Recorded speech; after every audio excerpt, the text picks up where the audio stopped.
Welcome to another video, another day and another doomsday theory. तो probably ये theory जो है ये भाई मैं खुद ही कह रहा हूँ कि बहुत सच होने के बहुत ना के बराबर चांस है, लेकिन फिर भी थ्योरी काफ़ी ज़्यादा इंटरेस्टिंग है जिसको मैं आपको इस वीडियो में एक्सप्लेन करके बताने वाला हूँ। सबसे कहानी की शुरुआत करते हैं हमारे लोकी से, आई मीन की टीवीएम से। देखो भाई लोकी जो है वो सारी टाइम लाइन्स को होल्ड करके रखा हुआ है एंड भाई लोकी जो है वो कैंग जैसे थ्रेट को रोकने की कोशिश कर रहा है टीवीए के अंदर, लेकिन भाई एक्चुअली इस चीज़ का परमानेंट सोल्यूशन एक ही बंदा निकाल सकता है और वो है हमारा टोनी स्टार्क। लोकी जो कि भाई टीवी को बताएं, टीवी के जो मेंबर्स हैं हमारे मूवीज वगैरह, ये किसी अल्टरनेट यूनिवर्स में जाएं और वहां पर से उस टोनी स्टार्क को इनवाइट करें कि भाई एक्चुअली ऐसी समस्या है, आपकी हेल्प चाहिए हमें और आप जाके इस टाइमलाइन को सही करो। या फिर दूसरा चांस हो सकता है कि टोनी भी लोकी की तरह ऐसे कहीं उल्टा सीधा टाइम ट्रेवल करे, टीवी वाले उसको टीवी में पकड़ कर लेके आए, क्योंकि भाई अभी कैंग तो है नहीं, तो टोनी स्टार्क जो है इनकी जगह ले सकता है। टोनी स्टार्क भाई टीवी में एंटर करे एंड उस टेम्परल लूम की प्रॉब्लम को सॉल्व करने की कोशिश करे एंड देन भाई वो एक्चुअली लोकी की पावर्स को एब्जॉर्ब करने की कोशिश करे। आई मीन वो लोकी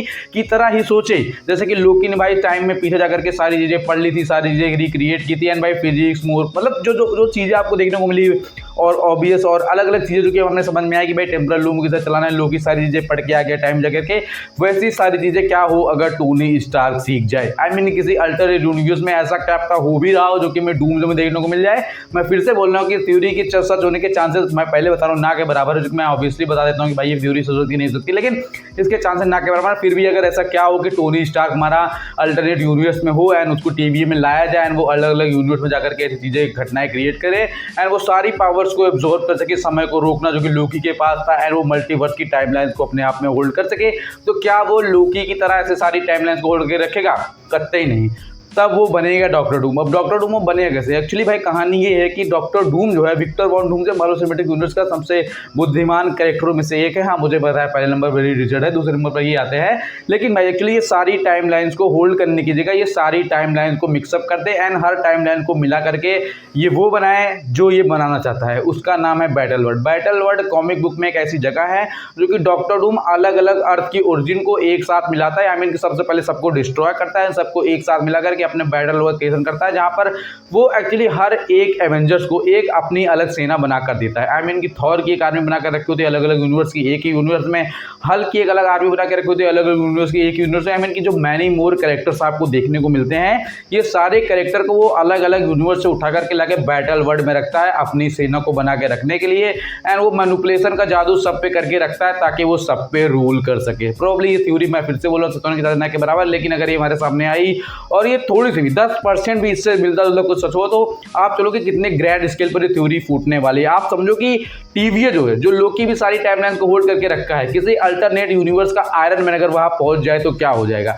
iron man genius player boy फलान ढिमकान दुनिया भर के आप तो जानते होंगे। और भाई उसने खुद ही कहा, जब एज ऑफ अल्ट्रॉन मूवी आपने देखी हो जहाँ पर ब्रूस बैनर बात कर रहे होते हैं, जब कहता है कि भाई जार्विस को इस ताबूत के अंदर डाल दो, तो कहता है कि नहीं मैं ये नहीं करूँगा। कहते हैं भाई हम पागल वैज्ञानिक हैं, हमारा काम ये चीज़ों को करना। तो भाई टोनी स्टार्क स्टार्टिंग से ही ऐसा बंदा था कि जो कि वो चीज़ें करता है जो नॉर्मल लोगों को लगता है कि भाई ये पागल बने। तो ओवरऑल भाई अगर टोनी स्टार्क किसी ना किसी तरह से टीवी में पहुंच जाए, किसी अल्टरनेट यूनिवर्स का आयरन मैन जो कि हमारे रॉबर्ट डाउनी जूनियर है एंड जब वो लोकी से मिले तो लोकी को इस बात का सोल्यूशन देने की कोशिश करे, लेकिन वो इस तार में हो कि वो अपना बैटल वर्ल्ड क्रिएट कर सके, सारे टाइम लाइन्स को एक साथ मर्ज करके एंड फिर वो दुनिया बना सके जहां पर सारे कैरेक्टर एक साथ हो एंड लोकी और टोनी स्टार्क की फाइट हमें देखने को मिल जाएगी। लेकिन ना अगर टोनी स्टार्क सही तो डॉक्टर डूम तो टीवी में पहुंचने वाला है एंड डॉक्टर डूम और लोकी की फाइट हमें देखने को मिलेगी। इन्हीं सब के बीच में लोकी को सारी टाइमलाइंस को छोड़ना पड़ेगा, सारी टाइमलाइन बिखर जाएंगी एंड फिर लोकी को मार करके डूम मार देगा लोकी को। कोई बड़ी बात नहीं है डॉक्टर डूम के लिए, टोनी स्टार्क के लिए, पर डॉक्टर डूम के लिए कोई बड़ी बात है लोगों को मारना